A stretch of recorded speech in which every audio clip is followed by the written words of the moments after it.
Maayong gabi, pag-usap, mga angkol o mga auntie. Tugutin na sab ko ninyong na mga ayon na sabtag. Magandang gabi po sa lahat po ng mga nakatutok ngayon.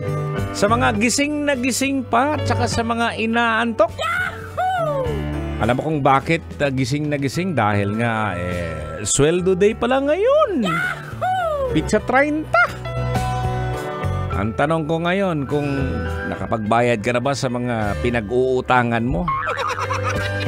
Siguro nakabayad ka na, no? Kaya medyo tahimik ka na ngayon. Pero siguro, no?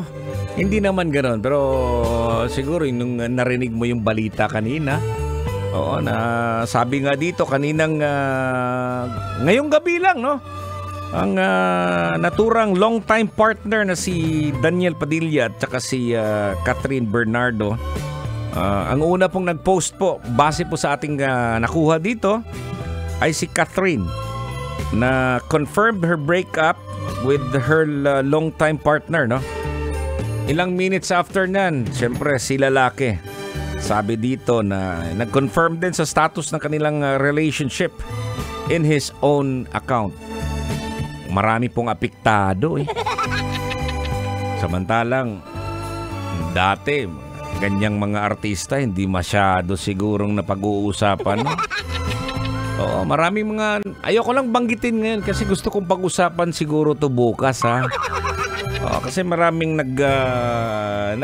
maraming gustong magpag-usapan to Kaya lang parang pagbigyan muna natin ng ilang oras. Bukas pag-usapan natin tong relasyon na to, ha? Baka may mapulot po tayo dito sa naturang relasyon nila ni Katniel. Matod pa dito, there were the two first became known way back 2012 sa Princess and I. Yun. Then looking back to that one, mga 11 years after, the two have called it quits. Kaluoy naman kaayo. Pero sige lang, no? Life has to go on. Let's move on. Bukas pag-usapan po natin yan. At napag-usapan po natin. Tamang-tama din kasi yung topic po natin ngayon is yung pangungumusta. Kaya lang, ang ending lang sa pangungumusta natin, yung hiwalayan. Diba? Pero di bale yan mga kabisyo kasi yung pangungumusta, nabanggit po natin kanina, yun po yung mahalagang papel po sa pakikipag-kapwa-tao, no? Andun yung pagpapakita ng pag-aalala, pangalawa, pagsisimula ng komunikasyon, pangatlo, pagpapakita ng respeto, at pang-apat, pagpapalakas po ng ugnayan po mga kabisyo. At meron pa tayong ilang mga minuto, no? Ayan, sa madaling salita po, etong pangungumusta ay hindi lamang simpleng pagtatanong kung kumusta na ba ang isang tao. Yan po ay isang nagpapakita po ng pag-aalala, respeto, pagpapalaga sa iba, at syempre nagbibigay daan sa mas malalim na koneksyon at ugnayan ng kapwa-tao. Kaya pag kinukumusta ka, Col, kumusta ang lagay mo? Sabihin mo kaagad, mabuti naman. Hindi yung gibuti-buti. Ayan. Meron pang oras siguro. Ayan, tingnan po natin sa ating fan page, no, sa Totoy Bato Official. Ayan, gusto ko lang ding batiin tong mga nag-message din sa akin, no. Mga sikretong malupit to. Ayan. Good evening, Col. Idol, shoutout sa lahat ng Bulacan Overdrive. Nakikinig kami ngayon.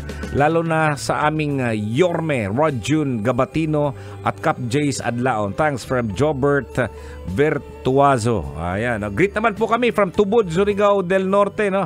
Nakatutok from Linyols. Ayan, from Muntalban, Rizal din. Maying gabi pabati po Romeo Jada Trucking. Ayan.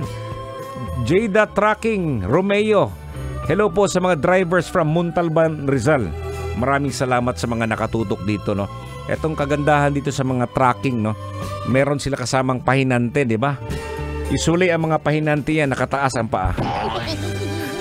Nasa dashboard.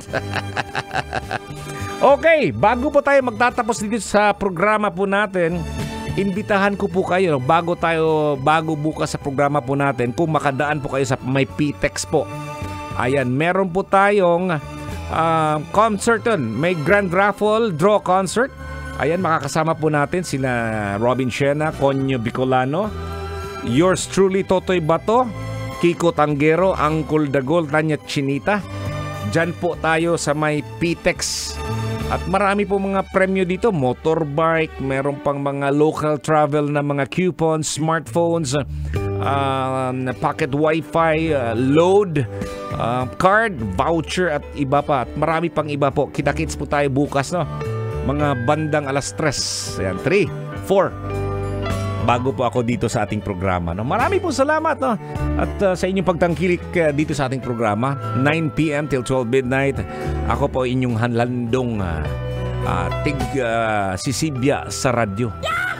Ako po si Totoy Bato. Simula na ng alas 9 yan ng gabi. 9 p.m. hanggang 12 midnight sa 90.7 Love Radio Manila. So sa mga nagsuggest po kung anong pag-uusapan po natin, eto na yon. Bukas yan. Ihanda nyo na ang inyong katanungan. Marami po tayong mapupulot na mga lesson sa naturang relasyon ng dalawang manag-uyab, Katniel. Ayan, no? Hanggang bukas po sa programa po natin na Totoy na Love. Dinilang sa 90.7 Love Radio Manila. Amping po. Ingat po tayo, mga kabisyo. Dito lang yan sa 90.7 Love Radio. May gabi.